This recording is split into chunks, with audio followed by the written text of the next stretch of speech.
എല്ലാവർക്കും സുഖമാണെന്ന് വിശ്വസിക്കുന്നു. ഡെയിലി അപ്ഡേറ്റിലേക്ക് എല്ലാ ആളുകൾക്കും സ്വാഗതം.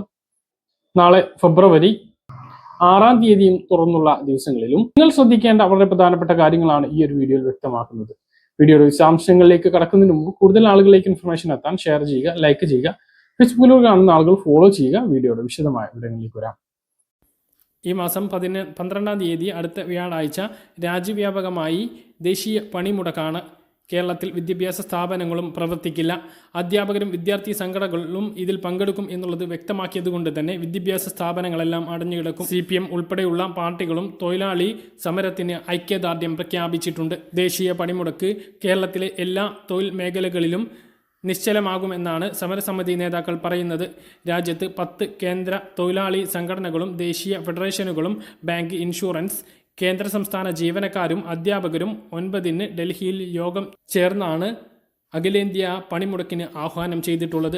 കർഷക മോർച്ചയും മഹിളാ, യുവജന, വിദ്യാർത്ഥി സംഘടനകളും പണിമുടക്കിന്റെ ഭാഗമാകുമെന്നാണ് അറിയിച്ചിട്ടുള്ളത്. കേരളത്തിൽ വിവിധ തൊഴിൽ മേഖലകളായ പരമ്പരാഗത കശുവണ്ടി, കയർ, കൈത്തറി തൊഴിലാളി, മത്സ്യബന്ധനവും വിപണനവും, സംസ്ഥാനത്തെ വാണിജ്യ വ്യാപാര വ്യവസായ സ്ഥാപനങ്ങൾ, കടകമ്പോളങ്ങൾ എന്നിവയിൽ പണിയെടുക്കുന്നവരും, തുറമുഖം, പൊതുമേഖലാ സ്ഥാപനങ്ങൾ, സ്വകാര്യ വ്യവസായ, കയറ്റുമതി തൊഴിലാളികൾ, നിർമ്മാണ തൊഴിലാളികൾ, സ്കീം വർക്കർമാർ, ലോട്ടറി, തൊഴിലുറപ്പ്, ടെലികോം, വൈദ്യുതി, മോട്ടോർ വാഹനങ്ങൾ, ഓൺലൈൻ വ്യാപാരം, IT മേഖല തുടങ്ങിയ എല്ലാ രംഗങ്ങളിലെ തൊഴിലാളികളും 24 മണിക്കൂർ പണിമുടക്കിൽ പങ്കെടുക്കും. പത്രമാധ്യമ രംഗത്തെ ജീവനക്കാരും പണിമുടക്കിൽ അണിനിരക്കും എന്ന് സംഘടനകൾ പ്രഖ്യാപിച്ചിട്ടുണ്ട്.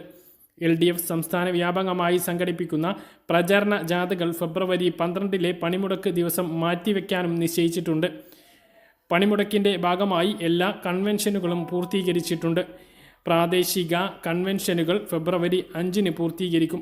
ഏരിയ മണ്ഡലം അടിസ്ഥാനത്തിൽ സംയുക്ത ട്രേഡ് യൂണിയനുകളുടെ നേതൃത്വത്തിൽ ഫെബ്രുവരി 12-ന് മുമ്പ് വാഹന പ്രചരണ ജാഥയും സംഘടിപ്പിക്കാൻ തീരുമാനിച്ചിട്ടുണ്ട്.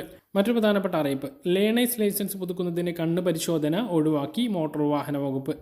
നേരത്തെ ടെസ്റ്റ് രണ്ടാമത് നടത്തേണ്ടി വന്നാൽ വീണ്ടും കണ്ണ് പരിശോധിക്കണമായിരുന്നു. അതാണ് ഇപ്പോൾ ഒഴിവാക്കിയിട്ടുള്ളത്. സ്വർണ്ണവില കുതിക്കുമ്പോൾ സംസ്ഥാനത്ത് തട്ടിപ്പുകളും പിടിച്ചുപറികളും മോഷണവും പെരുകുകയാണ്. വീട് പൂട്ടി യാത്ര പോകുമ്പോൾ പോൾ ആപ്പിലൂടെ ലോക്ക് ഹൗസ് ഇൻഫർമേഷൻ സംവിധാനം പ്രയോജനപ്പെടുത്തി ആ കാര്യം പോലീസിനെ അറിയിക്കണം എന്ന് കേരള പോലീസ് വ്യക്തമാക്കിയിട്ടുണ്ട്. എല്ലാവരും മൊബൈൽ ഫോണിൽ പോൾ ആപ്പ് ഇൻസ്റ്റാൾ ചെയ്ത് ഈ സംവിധാനം ഉപയോഗപ്പെടുത്തുകയാണ് എങ്കിൽ ആ മേഖലകളിൽ പോലീസ് പ്രത്യേകം പെട്രോളിങ്ങും നിരീക്ഷണവും നടത്തും എന്നാണ് കേരള പോലീസ് വ്യക്തമാക്കിയിട്ടുള്ളത്. പെൻഷൻ അറിയിപ്പുകളാണ് ഈ വീഡിയോയിൽ വ്യക്തമാക്കുന്നത്.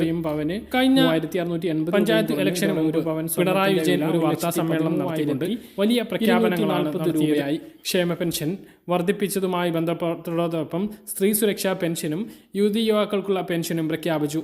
എന്നാൽ 17-18 മാസങ്ങളായി കുടിശ്ശികയായി കിടക്കുന്ന കെട്ടിട നിർമ്മാണ തൊഴിലാളി പെൻഷൻ വാങ്ങുന്നവർക്ക് ആ ഒരു പെൻഷൻ പൂർണ്ണമായും കൊടുത്തു തീർക്കും എന്നുള്ളതായിരുന്നു ഏറ്റവും വലിയ ഒരു വാഗ്ദാനം. എന്നാൽ അത് ഇതുവരെ നടപ്പിലായിട്ടില്ല.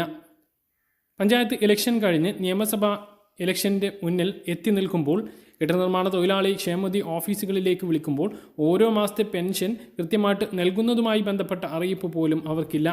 അവർ ഇപ്പോഴും 1600, ബാക്കിയുള്ള ക്ഷേമ പെൻഷനുകളെല്ലാം 2000 രൂപയാക്കി വർദ്ധിപ്പിച്ചപ്പോൾ സ്വയം ഫണ്ട് ഉപയോഗിച്ച് വിതരണം ചെയ്യുന്ന ക്ഷേമ ബോർഡ് പെൻഷനായ കെട്ടിട നിർമ്മാണ തൊഴിലാളി പെൻഷൻ 1600 തന്നെ നിൽക്കുകയാണ്. 18 മാസത്തെ കുടിശ്ശിക ആണ് ഉള്ളത്. 27,000 രൂപയോളം 1600 രൂപ വെച്ച് ഓരോ ഗുണഭോക്താവിനും ലഭിക്കണം. 2 വർഷമായിട്ട് ഇതിങ്ങനെ തുടരുകയാണ്. ഇതിനിടയിൽ ഒരുപാട് ആളുകൾ മരണപ്പെട്ടു പോയി. ആ മരണപ്പെട്ടു പോയവരുടെ അവരുടെ അവകാശം അവർക്ക് നിഷേധിക്കപ്പെട്ടു. ഈ ഒരു സാഹചര്യത്തിൽ കൂടിയാണ് ഇന്നും സംസ്ഥാനം കെട്ടിട നിർമ്മാണ തൊഴിലാളി പെൻഷൻ ഗുണഭോക്താക്കൾ കടന്നു പോകുന്നത്. ഇതുമാത്രമല്ല, കെട്ടിട നിർമ്മാണ തൊഴിലാളി ക്ഷേമ ബോർഡുകളിലൂടെ ലഭിക്കേണ്ട മറ്റ് ആനുകൂല്യങ്ങളും കഴിഞ്ഞ 2 വർഷമായിട്ട് മുടങ്ങിക്കിടക്കുകയാണ്. ഉമ്മൻചാണ്ടി സർക്കാർ ഭരിച്ചിരുന്ന കാലത്ത് 1000 കോടിയോളം ആസ്തി ഉണ്ടായിരുന്ന ബോർഡായിരുന്നു കെട്ടിട നിർമ്മാണ തൊഴിലാളി ബോർഡ്.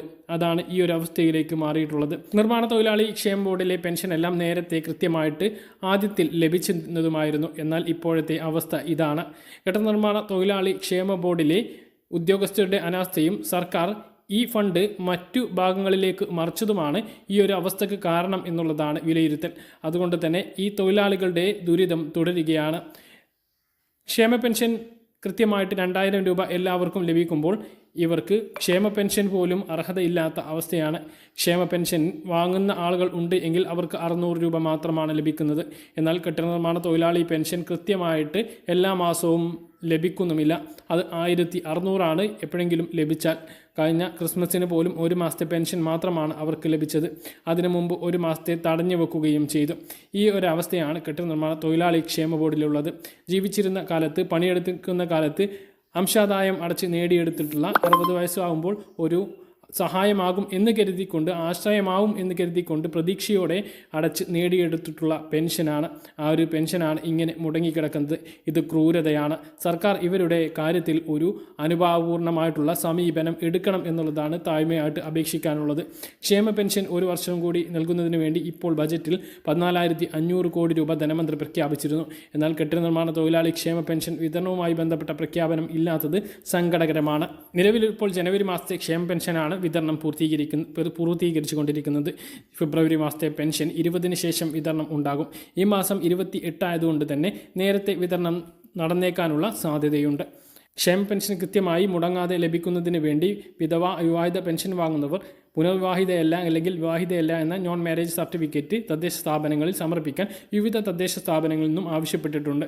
അത് നൽകാൻ വേണ്ടിയിട്ട് ശ്രദ്ധിക്കുക. നിങ്ങളുടെ പഞ്ചായത്ത് അല്ലെങ്കിൽ മുനിസിപ്പാലിറ്റിയിൽ വിളിച്ച് അങ്ങനെ ഒരു ആവശ്യം ഉണ്ടോ, ആവശ്യപ്പെട്ടിട്ടുണ്ടോ എന്ന് അന്വേഷിക്കുക. നിങ്ങൾ അറിഞ്ഞിട്ടില്ല എങ്കിൽ അന്വേഷിച്ച് അങ്ങനെ ആവശ്യപ്പെട്ടിട്ടുണ്ട് എങ്കിൽ കൃത്യമായിട്ട് അത് നൽകുക. ഇല്ല എങ്കിൽ പെൻഷൻ മുടങ്ങുന്ന സാഹചര്യം ഉണ്ടാകും.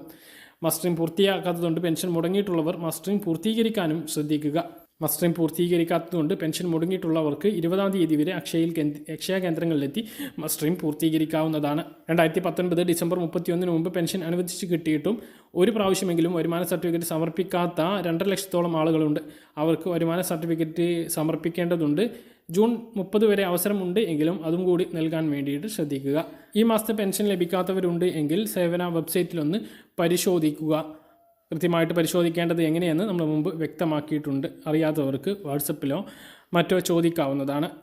ഫെബ്രുവരി മാസത്തിൻ്റെ തലേ ദിവസം തന്നെ ഈ ഫെബ്രുവരി മാസത്തിൽ ശ്രദ്ധിക്കേണ്ട ആധാർ അറിയിപ്പ് നമ്മൾ നേരത്തെ നൽകിയിരുന്നു. എന്നാൽ ഇപ്പോൾ വന്ന അറിയിപ്പ് കൂടി ചേർത്തുകൊണ്ടുള്ള പുതിയൊരു അപ്ഡേഷനാണ് പറയുന്നത്. അതായത് 2.5 കോടി ആധാർ നമ്പറുകൾ പ്രവർത്തനരഹിതമാക്കിയിരിക്കുകയാണ് കേന്ദ്രം.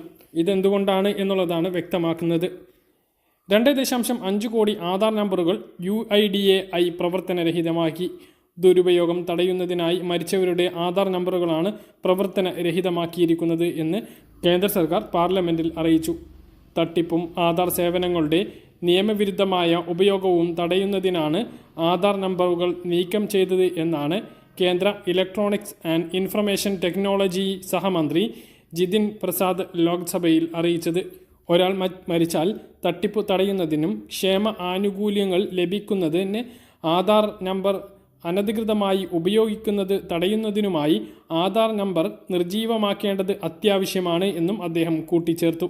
ഏകദേശം 34 കോടി ആധാർ ഉടമകളുള്ള ലോകത്തിലെ ഏറ്റവും വലിയ ബയോമെട്രിക് ഐഡൻറ്റിറ്റി സിസ്റ്റമാണ് ആധാർ. ആധാർ കാർഡ് ഉടമകൾക്ക് അവരുടെ ബയോമെട്രിക് ലോക്ക് ചെയ്യാൻ biometric lock and face lock feature ഇപ്പോൾ അവതരിപ്പിച്ചിട്ടുണ്ട് എന്നും അദ്ദേഹം വ്യക്തമാക്കി. ഇത് അനധികൃതമായ ഒതൻറ്റിക്കേഷൻ ശ്രമങ്ങൾ തടയുന്നു. കബളിപ്പിക്കൽ തടയുന്നതിന് ഫേസ് ഒതൻറ്റിക്കേഷൻ വിന്യസിച്ചിട്ടുണ്ട്.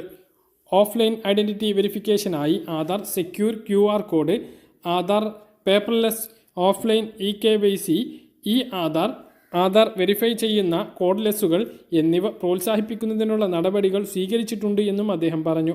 നിലവിൽ 134 കോടി ഉടമകളുള്ള ലോകത്തിലെ ഏറ്റവും വലിയ ബയോമെട്രിക് ഐഡൻറ്റിഫിക്കേഷൻ സംവിധാനത്തിൻ്റെ കൃത്യതയും വിശ്വാസ്യതയും നിലനിർത്താൻ ഇത്തരം നടപടികൾ അനിവാര്യമാണ് എന്നും അദ്ദേഹം വ്യക്തമാക്കി. ഇതിൻ്റെ പശ്ചാത്തലത്തിലാണ് ആധാർ ആപ്പ് അവതരിപ്പിച്ചിട്ടുള്ളത് എന്നും ലോക്സഭയിൽ അദ്ദേഹം പറഞ്ഞു.